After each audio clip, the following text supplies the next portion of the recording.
इस संसार के कुछ नियम हैं। इंसान कितनी भी अच्छाई क्यों न कर ले, बुराई कहीं न कहीं से अपनी दस्तक देते हुए उसके पास पहुंच ही जाती है। ये चांद का टुकड़ा जिसमें शक्ति थी मानवता को मिटाने की, उसे हासिल करने मास्टर ने भी सदियों पुराने उस प्राचीन मंदिर में अपनी दस्तक दे दी थी। एक शिकारी अपना शिकार करने पहुंच चुका था।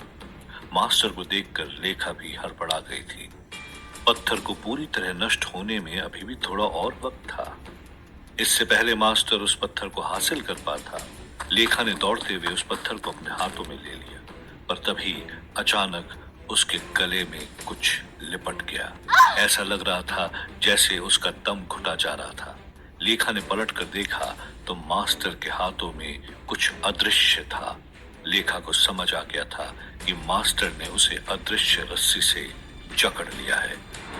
कुल का भी दहाड़ते हुए मास्टर की तरफ भागा, पर मास्टर ने अपने दूसरे हाथ से रस्सी फेंककर उसके गले में भी फंदा डाल दिया था। मास्टर के दोनों हाथों में थी अदृश्य रस्सी, जो लेखा और कुलका के गले का फंदा बन गए थे। मास्टर अपनी शक्तियों से लेखा को अपनी ओर खींचे जा रहा था। वहीं लेखा भी अपनी पूरी ताकत लगाकर मास्टर से दूर जाने की कोशिश कर रही थी। सरिता ने चिल्लाते हुए लेखा से कहा, लेखा, ये पत्थर किसी भी हाल में मास्टर के हाथों नहीं लगना चाहिए। तू इसे फेंक दे पाताल लोक की गहराई में। लेखा जानती थी कि मास्टर इस पत्थर को पाने के लिए इस तरह पागल है कि वो पाताल लोक की आग में कूद जाने में भी पीछे नहीं हटेगा। मास्टर ने भी हंसते हुए कहा, बहुत देर हो गई, अब तो ये पत्थर भी मेरा होगा और ये दुनिया भी मेरी होगी। नहीं मास्टर, अब तुझे ये पत्थर नहीं, बस हार मिलेगी। ये आवाज ना तो लेखा की थी न सरिता की। ये जानी पहचानी आवाज थी आयशा की। मास्टर चौंका। उसने पलट कर देखा तो आयशा पीछे ही खड़ी थी। आयशा ने चिल्लाते हुए लेखा से कहा, लेखा, वो पत्थर मुझे दे दो, मैं उसे नष्ट कर दूंगी। आयशा को देखकर लेखा भी हैरान थी। वो जानती थी कि आयशा को अगर पत्थर नष्ट ना करना होता तो वो अब तक उनका साथ नहीं देती। लेखा को आयशा पर भरोसा था और इसलिए बिना कुछ सोचे समझे लेखा ने वो पत्थर आयशा की तरफ फेंक दिया। मास्टर अपनी आंखों से उस पत्थर को उड़ता हुआ आयशा के पास जाते हुए देख रहा था, पर इससे पहले वो इसे पकड़ पाता, आयशा ने उस पत्थर को अपनी मुट्ठी में दबोच लिया। पत्थर आयशा के हाथों में आते ही लेखा और सरिता ने चैन की सांस ली, पर तभी कुछ ऐसा हुआ जिसने वहां मौजूद सभी के होश उड़ा दिए। आयशा हंसते हुए धीरे धीरे मास्टर में बदलने लगी थी। वो आयशा नहीं बल्कि मास्टर का ही छलावा था। उस प्राचीन मंदिर में अब दो मास्टर थे। मास्टर की हंसी पूरे मंदिर में गूंज रही थी। मास्टर ने हंसते हुए कहा,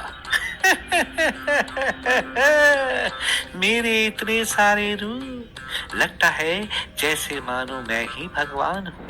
पर मास्टर के इस छलावे में फंसने के बाद लेखा का गुस्सा फूट चुका था।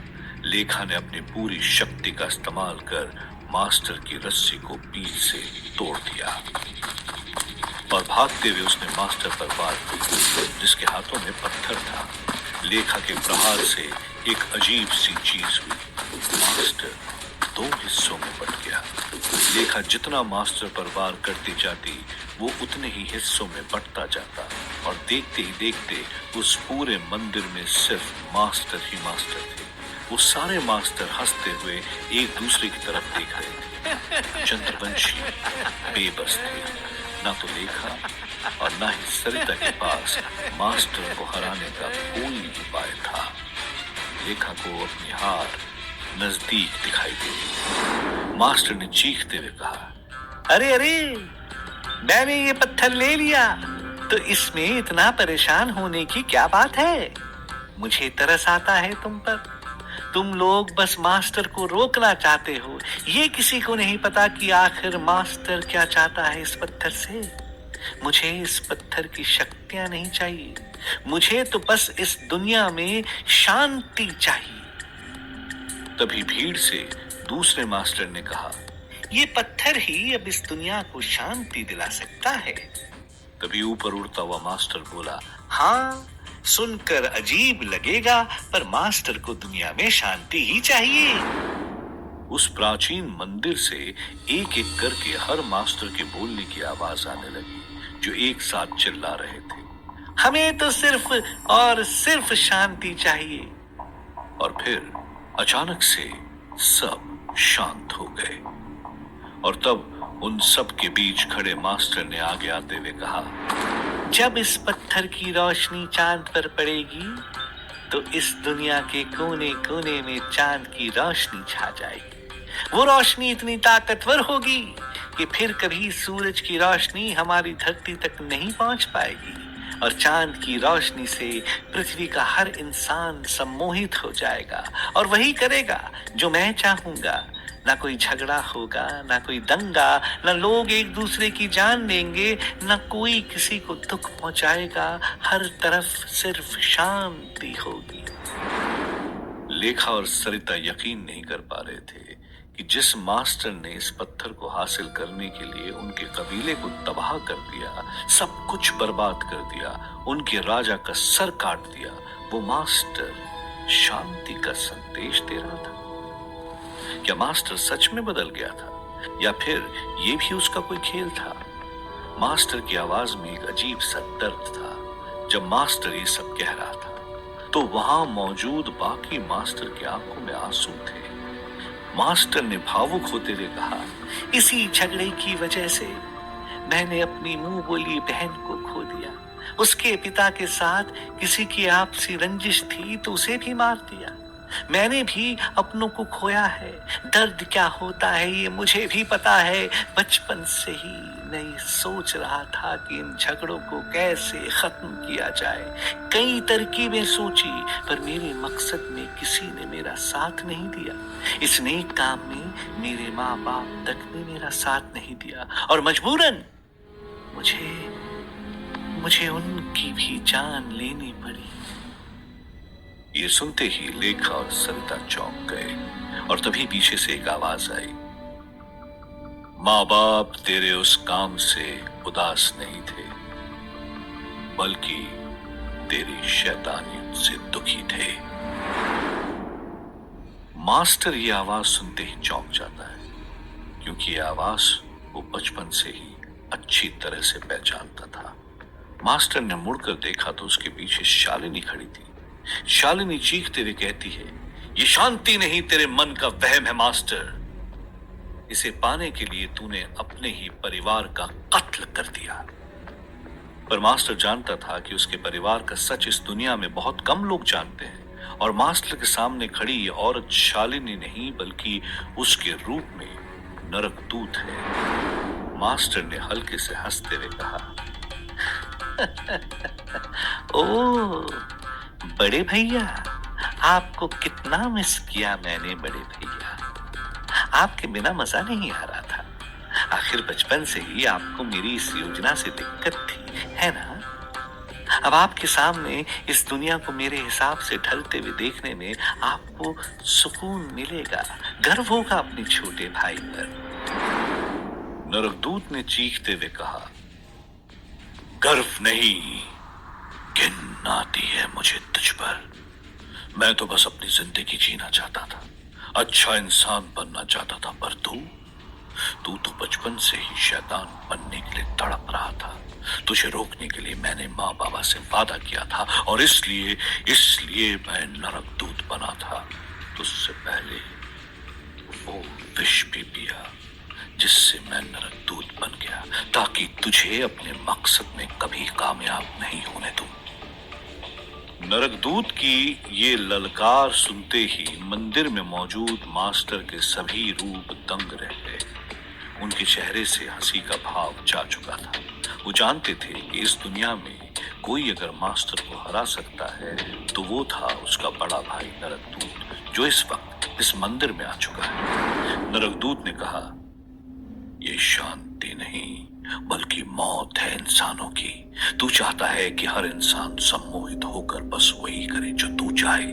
पर इंसान अपनी मर्जी का मालिक है और यही उसकी आजादी है। आजादी है सांस लेने की, आजादी है जीने की। तू इंसानियत से ये सब कुछ छीन लेना चाहता है। तेरी इस दिखावे की शांति से ज्यादा इंसानियत को खुलकर जीने की आजादी चाहिए। तू नहीं जानता मास्टर, मगर प्यार में, जंग में, खुशियों में, गम में जो जिया जाता है उसे जिंदगी कहते हैं। मास्टर हंसते हुए कहता है, वाह वाह वाह, गजब प्रवचन दिया आपने बड़े भैया। पर अफसोस, अब दुनिया मेरे हिसाब से चलेगी क्योंकि पत्थर मेरे हाथों में है। मास्टर हाथ उठाते हुए उस चांद के टुकड़े को देखता है और अचानक से मुड़कर अपनी शक्ति को इस्तेमाल करता है, जिससे पाताल लोक के कुएं पर बड़े बड़े पत्थर गिरने लगते हैं और धीरे धीरे वो रास्ता बंद होने लगता है। मास्टर हंसते हुए कहता है, यही है ना आपकी आखिरी उम्मीद। लो, इसे मिटाकर कहानी ही खत्म कर देता। पर शालिनी के माथे पर शिकन नहीं बल्कि हंसी थी। वो कहता है, तुझे रोकने के लिए मैं किसी भी हद तक जा सकता हूं मास्टर। शालिनी के सामने सैकड़ों मास्टर थे, पर शालिनी की नजर उन सबको छोड़कर सिर्फ एक मास्टर पर थी, जो उस मंदिर के सबसे कोने में था। और तभी शालिनी का मुंह खुलता है, जिससे नरकदूत सांप की तरह निकलकर बाहर आता है और हवा में उड़ता हुआ ठीक उसी मास्टर तक पहुंचता है और उसी हाथ पर काटता है जिस हाथ में उस मास्टर ने चांद का टुकड़ा पकड़ा हुआ था। वो पत्थर मास्टर के हाथों से छूटकर जमीन पर गिरता है, ठीक उसी लाल लावा पे जो सीधे नरक से आ रहा था। उस लावा पर गिरते ही पत्थर में दरारें आने लगती। मास्टर दंग रह जाता है। वो नरकदूत को धक्का देकर उस पत्थर को पाने के लिए नीचे की तरफ झुकता है, पर तभी पूरी धरती हिल जाती है, मानो जैसे बहुत बड़ा भूकंप आया हो। इससे पहले कि मास्टर उस पत्थर तक पहुंच पाता, वो पत्थर टूटकर 5 हिस्से हुए और बहुत बड़े झटके के साथ पांचों पत्थर पूरे फोर्स के साथ दुनिया के 5 अलग अलग कोनों में जा गिरे। ये देखकर सब चौंक गए। नरकदूत ने कहा, देखा, तुझे आखिर रोक ही लिया ना मास्टर। मास्टर जो गुस्से में इस वक्त उस बहते हुए लावा से भी ज्यादा गर्म लग रहा था, वो झल्लाते हुए नरकदूत से कहता है, इस पत्थर को तो मैं जोड़ कर रहूंगा बड़े भैया। और ऐसे चिल्लाते हुए मास्टर ने गुस्से से लाल अपनी दोनों आंखें बंद की और उसके दोनों हाथों से एक अजीब सी रोशनी निकली, जिससे मंदिर की दीवारें हिलने लगी। चारों तरफ धूल ही धूल था। किसी को नहीं दिखाई दे रहा था कि आखिर मास्टर क्या कर रहा था। ये देखकर सब डर जाते हैं कि पता नहीं अब मास्टर का प्रकोप कैसा होगा। इस भूकंप का असर पूरे जमीन पर भी साफ दिखाई दे रहा था। जहां माया हर तरफ मास्टर को ढूंढ रही थी, उसने मास्टर की मदद तो कर दी थी, बस अब उसे इंतजार था कि मास्टर अपना वादा कब निभाएगा। और तभी जमीन पर हो रहे कंपन की वजह से माया अपने विमान की तरफ भागी। कंपन बढ़ता गया। माया जानती थी कि वो अपने विमान तक नहीं पहुंच पाएगी और इसलिए उसने एक पेड़ के सहारे खुद को छुपा लिया और आंखें बंद करके इस तूफान और भूकंप के शांत होने का इंतजार करने लगी। कुछ देर बाद भूकंप शांत हुआ। तब माया ने उठकर अपनी आंखें खोली तो वो दंग रह गई। उसके चारों तरफ उसी प्राचीन मंदिर की बेशकीमती मूर्तियां थी। माया की खुशी का ठिकाना नहीं था। वो जानती थी कि ये एक मूर्ति ही उसकी जिंदगी बदल सकती है। माया ने आसमान की तरफ देखते हुए कहा, मान गई तुझे मास्टर। तू जाते जाते भी अपना वादा निभा कर गया। तुझे जब जरूरत होगी ये माया हमेशा तेरी सेवा के लिए तैयार रहेगी। उसी मोहनजोदाड़ो की जमीन पर बेहोश पड़ी थी आयशा, जो जमीन पर आए भूकंप की वजह से होश में आ गई थी। आयशा को समझ नहीं आ रहा था कि वो तो नीचे मंदिर में थी, फिर अचानक कैसे जमीन पर आ गई। चारों तरफ तूफान के हटने के बाद का सन्नाटा था। धूल हटते ही आयशा ने जैसे ही आगे की तरफ देखा तो वो चौंक गई, क्योंकि उसके सामने पड़ी थी लाशें। एक नहीं, दो नहीं, बल्कि सैकड़ों चूहों की लाशें। आयशा जानती थी ये वही बच्चे हैं जिन्हें मास्टर ने चूहा बनाया था। आयशा के मन में मास्टर के लिए नफरत और बढ़ गई थी और तभी वो चूहे धीरे धीरे बच्चों में बदलने लगे। लेखा ये देखकर और तंग रह गई थी। क्योंकि उन बच्चों के माँ बाप वो गांव वाले पास ही में थे। अपने बच्चों की लाशें देखकर वो गांव वाले जोर जोर से रो पड़े और रोते हुए उनकी नजर आयशा पर पड़ी। आंख में गुस्से और हाथों में हथियार लिए हुए लोग आयशा की तरफ भागे। आयशा जानती थी कि अब उसके बच पाने का और कोई रास्ता नहीं है, शायद यही उसकी जिंदगी का आखिरी पल होगा। पर तभी दूर से आयशा की तरफ आते हुए एक तेज मोटर की आवाज आई और देखते ही देखते उन गांव वालों को चीरते हुए एक गाड़ी तेजी से आयशा की तरफ बढ़ी। आयशा उन गांव वालों का शिकार होने ही वाली थी कि उस गाड़ी का दरवाजा खुलता है और उसमें बैठा शख्स अपना हाथ बढ़ाकर आयशा को गाड़ी के अंदर खींच लेता है। गाड़ी में बैठी आयशा हैरानी से उसी शख्स की तरफ देख रही थी जो कोई और नहीं बल्कि आर्यन था। आयशा को समझ नहीं आ रहा था कि वो आर्यन पर राहुल की जान लेने का गुस्सा निकाले या फिर उसकी जान बचाने के लिए थैंक्स कहे। एक सुनसान इलाके में रुककर आर्यन आयशा को समझाता है कि उसने राहुल की जान नहीं ली, वो खुद अपनी गलती की वजह से मरा है। आयशा की आंखों में आंसू थे, पर आर्यन की नजर आयशा के फटे हुए कपड़े से उसके जिस्म को घूर रही थी। आर्यन ने आयशा से माफी मांगी और उसे समझाया कि वो अपनी गलती का पश्चाताप करना चाहता है, वो आयशा से शादी करना चाहता है। ये सुनकर आयशा और ज्यादा गुस्सा होते हुए बोली, इस वक्त भी तुम्हें शादी की पड़ी? आर्यन ने कहा, मुझे बस तुम्हारी पड़ी और तुम्हारे सामने अभी सारी जिंदगी पड़ी है आयशा। प्लीज राहुल की गलती की सजा खुद को मत दो। मैंने हिंदुस्तान वापस जाने का रास्ता ढूंढ लिया है, आगे तुम्हारी मर्जी। आयशा को आर्यन की बातें बुरी नहीं लग रही थी, शायद आगे बढ़ते रहना ही जिंदगी का नाम है। आयशा आर्यन की मदद से अपने घर वापस पहुंच गई थी, जहां शादी की तैयारियां हो रही थी। आयशा को याद आया कि आज ही तो उसकी राहुल के साथ शादी होने वाली थी। आर्यन ने कहा, तुम कहो तो मैं राहुल की मां को सब कुछ बता दूं। पर आयशा ने आर्यन को समझाया कि ये उसका निजी मामला है और वो खुद राहुल की मां को सब सच बताना चाहती है। ये सुनकर आर्यन ने कहा, ठीक है, जैसा तुम्हें ठीक लगे। और फिर वो वहां से निकल गया। आयशा नम आंखों से घर की तरफ बढ़ी, तभी राहुल की मां की नजर आयशा पर पड़ी। वो दौड़ते हुए आयशा के पास आई और कहा, तुम दोनों थे कहाँ? शादी की पूरी तैयारी हो चुकी है और राहुल कहाँ है? एक मां जो अपने बेटे की शादी को लेकर उत्साहित थी, आयशा उसे दुखी नहीं करना चाहती थी, लेकिन वो ज्यादा देर तक हकीकत छुपा भी नहीं सकती थी। वो हिम्मत जुटाकर कहने ही वाली थी कि आपके पति और बेटा दोनों अब इस दुनिया में नहीं रहे, कि तभी पीछे से एक जानी पहचानी आवाज आती है, मैं तो यही हूं मां। आयशा मुड़कर देखती है तो दंग रह जाती है, क्योंकि राहुल जीता जागता उसकी तरफ बढ़े जा रहा था।